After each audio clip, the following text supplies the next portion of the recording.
সবাইকে সবাইকে ভাই একটি সাবধানতা সতর্কবার্তা কিছু কথা বলবো আপনাদের কাছে। বর্তমান কিন্তু প্রতারক খুবই আকারে বাড়ছে। এইসব প্রতারকদের কাছ থেকে আপনারা সবাই সাবধানে থাকবেন।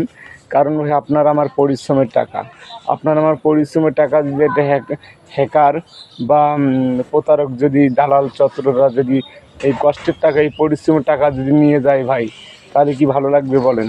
তাই বলবো যে বর্তমান প্রতারক হ্যাকার বেরিয়েছে, এদের থেকে সাবধানে থাকবেন। কারণ আপনার আমার বহুত কষ্টের টাকা ভাই, এই পরিশ্রমের টাকা, এই কষ্টের টাকা ভাই কখনো বিফল হতে দিবেন না। অবশ্যই আপনারা সাবধানের সাথে সে কাজ করবেন, সাবধানের সাথে চলাফেরা করবেন। অবশ্যই একটু চোখ কান খোলা রেখে চলাফেরা করবেন, তাহলে দেখবেন আপনি কখনোই ক্ষতিগ্রস্ত হবেন না, ভালো থাকবেন ইনশাল্লাহ। আশা করি ভিডিওটি আপনাদেরকে বোঝাতে পেরেছি। ভিডিওটি ভালো লাগলে সবাই অবশ্যই কমেন্টে জানাবেন। ধন্যবাদ সবাইকে। প্রিয় বন্ধুরা আমার, ভালো থাকবেন।